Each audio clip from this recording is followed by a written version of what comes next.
This is Lions on Tap, a weekly look inside the Lions Den. Highlights, interviews, and a look ahead to what's next for the Leos. Now, here are your hosts, Matt Baker, Nick Kowalski, and Bob the Moj Marjanovic. Welcome to BC Lions on Tap on AM 730, the Lions Audio Network. It's the Moj, Bob Marjanovic, along with Matt Baker and Nick Kowalski from the Lions media team. Tonight we're coming to you from Resurrection Spirits, 1672 Franklin in Vancouver. Of course, Mark Woodall and his crew hosting us here tonight at Resurrection Spirits. And a big round of applause to all the water boys that have showed up tonight as well here in the house as we entertain everyone for the next half hour talking Lions football. Our guest this evening will be Lions defensive end David Menard. So looking forward to talking to David about, well, the season in general, the game against Calgary, the upcoming game against Calgary, and his story as well. So, Matthew, great locale, and people haven't been to Resurrection Spirits, 1672 Franklin. Yeah. You got to check this place out because it's an awesome room. It is awesome, and, work it into there's a lot of great spots around here, but this, you come in here, and it's awesome, and you come in here, you won't want to leave. It's and they have a a new menu that they have now, and I know that we're big fans of the pork belly and the chorizo. Chorizo, yeah, pretty good, not bad. Yeah. I think Kowalski's already had like about 3 or 4 of those little chorizo things. Chorizo's my favorite. Yeah, chorizo. David Menard, welcome. Thank you very much. Nice to have you on board tonight. Nice to be here. So I got to ask you, what was your favorite this far, the pork belly or the chorizo? Pork belly for sure. Isn't it good? Yeah, pork belly is really good. Lot to get into, and clearly we can talk about the season in general because the season is over now. But let's get this out of the way. I look at the game against Calgary, and it was a disappointing game in the 41-16 loss at home. But I've always said this, and I've heard coaches say this as well, that, players, athletes will always try. They will always give that effort. But there are times when you need that little extra 5%.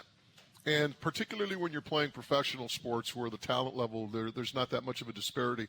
If you're not playing with that little extra 5%, you're not going to be successful. Is that probably the best way to look at that game against Calgary? I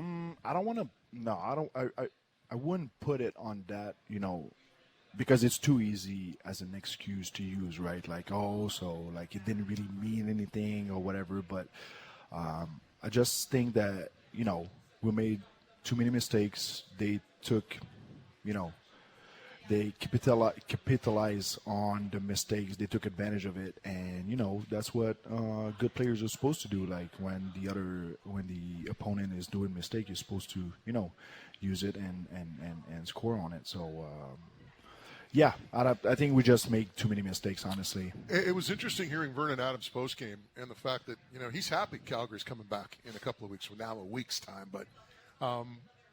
It'll be a different Lions team, I think, that takes on the Calgary Stampeders in that playoff game. 1,000%. 1,000%. I feel like the team that is going to show up in a week from now is not going to be the same team that was on the field last Friday, that's for sure. You look at this Calgary team, overall some success. The 2 wins there. Started the season there. Defensive battle seems like a long time ago, way back in week 1, but how do you feel this team matches up with Calgary when both have everything on the line? You talking about our team? Yeah. Honestly, well, we didn't expect the outcome of last game to be the way it was, obviously. Right. Because we do strongly believe that we are a better team than they are. And, we just made too many mistakes, and we're going to learn from these mistakes and make sure we don't do it again because now there's no tomorrow, right? Obviously, if the next 3 games, obviously you lose, you go home. Obviously, it's not a a secret to anybody. So we're not going to do the same mistakes that we did, and we do strongly believe that we are a better team than they are. So yeah. I think prior to last year, you had experience in 2016 winning a thrilling playoff game here over Winnipeg, and last year's game was a very fun 3.5 hours. Great day for the organization. How much have you come to love playing playoff games in that stadium, just a few blocks from here, in front of these great fans? Well, obviously, it's a dome, right? So you don't have to deal with, the rainy weather that we have in Vancouver, and now they got snow in Calgary and Edmonton. So obviously the weather is not a problem. So first thing first, it's good for that. And then we have the crowd. We have an amazing crowd. Last year, the crowd was so amazing. It was so fun to just be part of it. It was amazing to be there, and we put a great performance. So all the everything was in line for us to perform, and we did. So yeah, I really love it. I wish we could play here every weekend, honestly. With it being the playoff rematch with Calgary too, obviously going back to last year, but over the past 2 years with these two teams, there's been incidents, allegations of different things going on post whistle and all that. Would you consider this now like a full-on rivalry with the Calgary Stampeders? Of course, and especially they beat us good last game. We beat them twice during the season. So when they showed up, they were their playoff run was on the line, and they showed up like like they were supposed to, and we didn't. So obviously we don't want that to happen again, and it's going to be our time to show up with the a knife between our teeth and perform like we are supposed to, and do what we're supposed to do, and we know that we're capable of doing. David Menard is our guest. This is BC Lions on Tap on AM 730 and the Lions Radio Network, coming to you from Resurrection Spirits at 1672 Franklin. Big picture, I know when you talk to athletes and coaches, they always talk about staying in the moment. You don't really look back in the body of work, but 12-6 this year. You look at this football team and how much fun it's been, and that's the one thing that we always see in the post-game videos that Nick posts on social media, and it just seems like a fun group to be a part of. Yep, totally. Since last year, we built something. We kept, the majority of the guy from last year, and last year we had fun on and off the field. We're, I feel like we're brothers. Like we do like each other, not just as player, but as person, right? So I think it shows on the field, and this year is the same thing. We do have fun playing together, and it's helping because when shit hits the fan, excuse my language, like you need to be tight with your brothers to overcome adversity. So yeah. One of your brothers this year is Mathieu Betts, your good friend, 18 quarterback sacks. We were trying to get Matthew on tonight, but the appearance fee was way too much. Yeah, you got to go through his people and everything. It's like things have changed. Let's just text David. Yeah, things have changed. Exactly. Thank you, guys. I thought, okay. But in all kidding aside, though, I mean, he's one of your close friends on the team, both of you from Quebec. Just your thoughts on the amazing season that he's had. Oh, well, you just said it. Amazing, right? In one word, it's amazing. That guy is just – well, first of all, he's a smart football player. He's very, very athletic. He's fast off the ball. Like he's got great, vision. His moves are sharp and everything. But he's also very, very smart. Like he's not gonna do anything, on the field that doesn't make sense. Like he know where the ball is going. Like pre-snap, he's gonna know where the ball is going. He'll be on the ball every time. There's a reason why he has like 30+ tackle and 18 sacks, right? One of the things, too, when people talk about Matthew, and they use this to describe you as well, and I use it, I know Julio uses it, others as well, they talk about the fact that you guys have a motor. And for people that don't know the definition of that football term, it's guys that are always flying around, always hustling, always getting to the ball. Do you take pride in when people say that David Menard plays with a motor? Yes. I think it's, I wish I'd be – people would tell me I'm a skilled player and I'm really, fast and physical and stuff. But I've never been blessed with, crazy physical ability. So me running to the ball and having a motor, like you just said, is very, very important because that's how I made it for, 9 years. And that's how if I want to stick around, that's what I got to keep doing, All right, more with David Menard on the other side. We'll talk to him about his journey in football. And plus, we'll have Kowalski's world-famous trivia coming up in a couple of segments as well. All that and more coming up on BC Lions on Tap on AM 730 and the BC Lions Radio Network. Now, back to Lions on Tap. Here again is Bob Marjanovic. This is BC Lions on Tap on AM 730 and the Lions Radio Network. It's the Moj, Bob Marjanovic, along with Matt Baker, Nick Kowalski from the Lions social media team. Defensive end David Menard is our guest tonight. We're coming to you from Resurrection Spirits at 1672 Franklin, just off a commercial. If you're ever in the neighborhood, pop on by, and I'll tell you why. It's amazing here. It's a great room. Gin, vodka, you name it, they distill it right here. They got a brand new menu, and we're in love with the pork belly and the chorizo. So pop on by. Very good chorizo. It's getting tremendous. rave reviews tonight. It's getting tremendous reviews. Our guest is David Menard. David, usually when we have guests on this program, we talk to them about their journey in football. I mean, let's start off with you. You grew up, I believe, in Chicoutimi, Quebec, known for, I always remember Chicoutimi. That's Georges Vezina, the Vezina Trophy, the great Montreal Canadian goaltender was born there. But what was it like growing up in Chicoutimi? Pretty quiet. It's, small town up north of Montreal and Quebec. So, nothing's really happening out there. You talked about Georges Vezina, so obviously the hockey team out there, Les Saguenay, it's pretty big, but, beside that, there's not much going on, to be honest. So when you were growing up, was football always your number one sport, or did you play hockey growing up? Did you grow up, idolizing the Canadians like everyone else? Or? No, my family is not, big into sports, so, I'm not, the usual kids that was watching, sports on TV with his dad or whatever. Mm-hmm. So I just tried football just out of, curiosity and stuck with it, and it was my first and only sport, yeah. Wow. So 2014, you're drafted.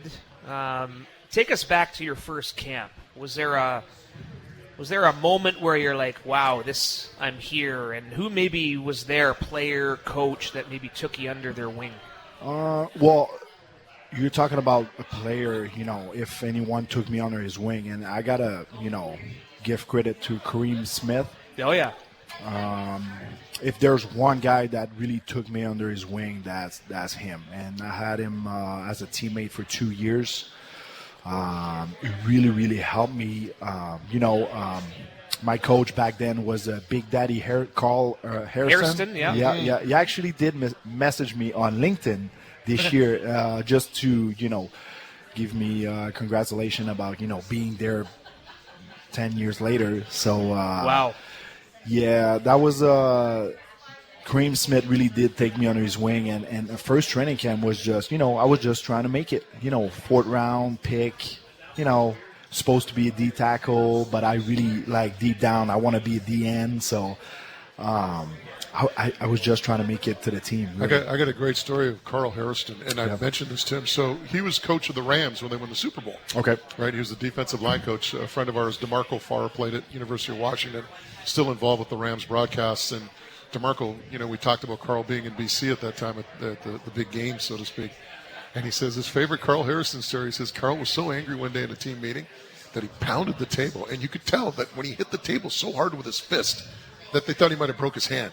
Right? And they're trying not to laugh, and they're looking at Carl, and Carl's just like, he's in agony, but he's not letting anybody know that he's in agony, right? But very well respected in the football world. I imagine learning the craft from him as a rookie must have been an amazing experience. Oh, yeah. And his entire coaching style was, I'm going to find what you're good at, and I'm going to try to, make you better at it. And not, trying to pound a way of playing football into certain players. Like, okay, I'm going to find everything that everybody is good at, and I'm going to make you better at it. I'm really going to help you improve as a player, not just pound, because sometimes you're going to have coaches that this is my way or the highway pretty much. So you're going to do what I'm telling you to do. But Carl was not like that at all. He was a great coach, great person, obviously. So it's always a major plus when you do want to play for, your position coach and your head coach. And pretty much like this year, there's no coach, I think there's anybody on the team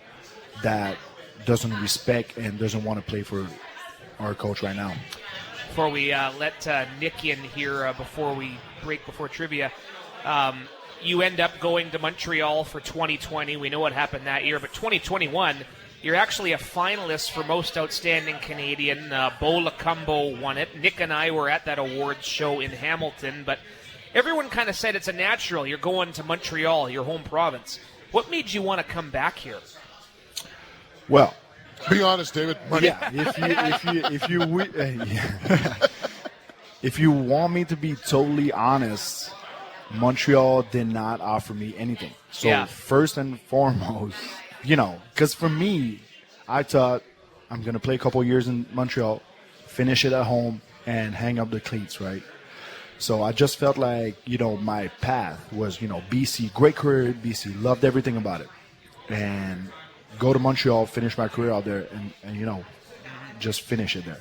But it did not offer me anything. And then BC was, in the play to go back. And there's a big story about how I ended up being here. But turns out, ended up here, and it was the best thing that ever could have happened, because 2021 by far was my best football career and on and off the field. I loved everything about it.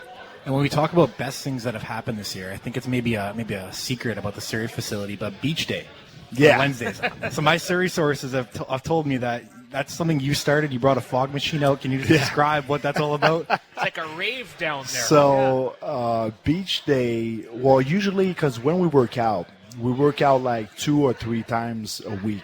But day 3, usually it's a lighter workout, right? So you don't do like heavy lifting or whatever. So I think it was Mathieu Betts and I. Like we kind of started doing just, Beach Day. So you do curls, you do some presses, some row, but mainly just like arm stuff, right? Bicep and triceps. And we started with that, and then it was, hey, it's beach days. It's sunny outside. Let's take our shirt off. So we just getting pumped with our shirts off. And then we put sunglasses on. That was Betts' idea. It was like, well, it's beach day, right? We have the beach. We need sunglasses. Well, great idea. Let's do sunglasses. And then we were talking about a fog machine, and I did order one. And within 2 days, we had smoke going in the weight room. The lights was off. We had the strobe going and just getting, a huge pump in the dark. Guys are wearing shades, working out. Hey, before we get to break, great piece at BCLions.com from a while back. Stephen Chang, 5 Things to Know About David Menard. You love to travel. Belgium, Austria, Italy, Thailand, Vietnam. What's on the agenda this offseason? You going anywhere? Going to go back to Belgium and hang out with Dubai? Well, it's been 2 years. Since I told him I will go visit him in Belgium. So I'm going to have to at some point. I'll have to, stick with what I told him. So pressure is on for sure. So I'll definitely go to Belgium to see Thibaut. Apparently, his mom's going to cook for us.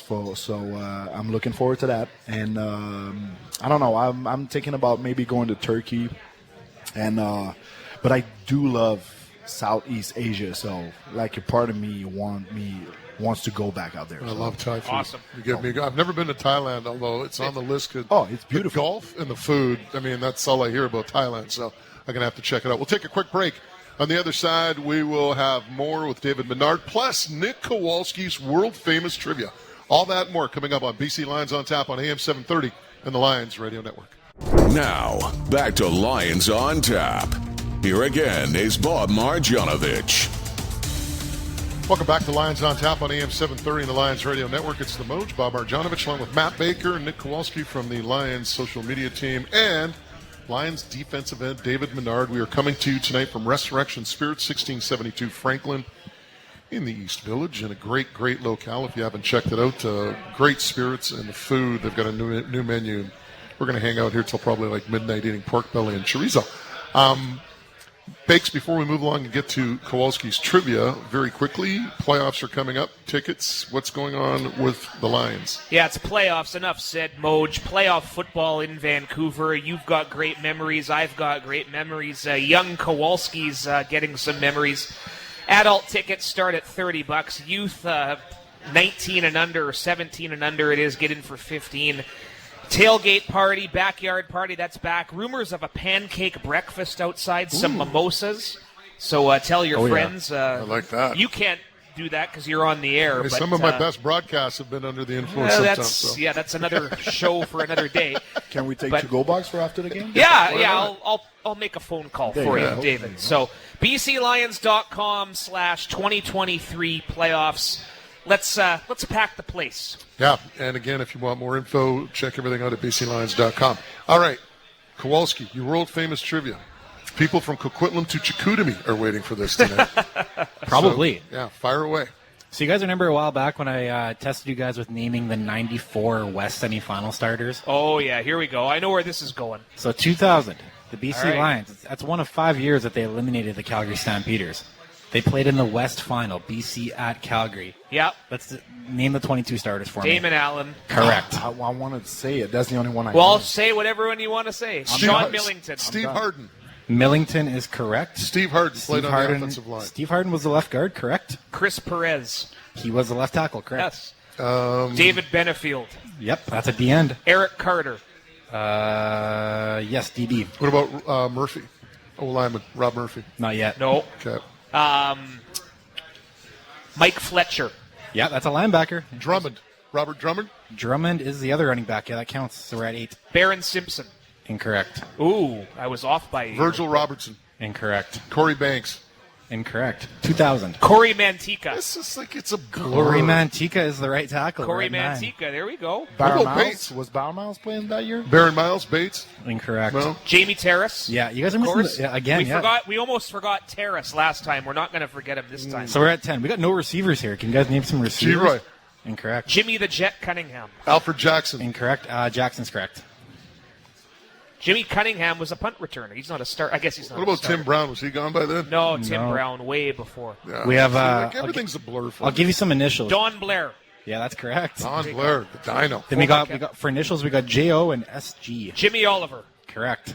SG. What position? SG. Sean Slot Graham. back. Yeah, there Sean you go. Graham. Look at There we Baker go. go. What about the right tackle? We're missing a right tackle. Right tackle. I mean, right guard. Sorry. Yeah, we had Mantika at tackle. Yeah, Mantika. What about right guard? DP. Right?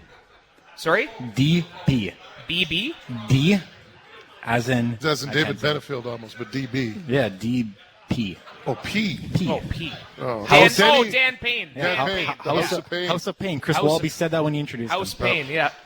You guys are missing some D linemen now here, too. Yeah, D lineman is where I'm losing my- HSNC. Herman Smith. Herman Smith, yep. NC. C. Well, Chaders? No, Chaders Nope. is gone. Brent Johnson. No, Brent, couple years away from Brent. You're But close. missing both D tackles here. NC and MT. NC and NT. MT. MT. As in Marvin Thomas. No, got me on that one. And then And we got then- Noah Cantor is the other one. Oh, no, how can we forget Noah? What about some DBs? You got Eric Carter. You're missing a BL, a CM, a CL, and an MC. Yeah, so maybe we're not as... Well, you're going pretty good right now. yeah, we're doing pretty good right now. That's all I got missing. And the Sam. The Sam was Carl I'm Kidd. tapping out. Okay, I'll drop some names yeah, here. finish us the off. Sam was Carl Kidd. Carl Kidd. He had Bo Lewis as a halfback. Chuck no, Carl Levy as Kidd. a halfback. Central McClellan, McClellan. and then Mike Crum was the safety. Mike Yeah. Crum, Canadian kid from Saskatchewan. Yeah, And then we, did, obviously- we did okay there. That's pretty solid. I got I got 18 right there for Hey, you like I guys. said, everything for me is a blur like before 2000, so there you go. All right. That was a great team, 2000. Good underdog Yeah. story. And Yeah. that's- Eliminated Calgary. Yeah, there you go. Well, that's a wrap for us tonight. Again, a big thank you to Mark Woodall and the folks at Resurrection Yeah. Spirits. Big Love thank you, this Mark. spot. Love this spot. Thanks, Mark. Of course, Resurrection Spirits here at 1672 Franklin. Big thank you to our guest, David Menard from the BC Lions, and, of course, Matt Baker. And, of course, Nick Kowalski. And if you want to check out the social media stuff, best in the league. I'm telling you, it doesn't get much better Best than in pro football. what Yeah. they do with world. Nick and Stephen Chang and Liam. They do a tremendous job on Twitter and on Instagram and everything else, YouTube, Facebook, you name it. All right, that is a wrap for us. A big thank you again to our engineer on site, Trevor Martange. Also a big thank you to everybody along the network as well. You know what I'm going to tell you before we get out of here? Do what you got to do, folks. Just do us a favor. Be safe.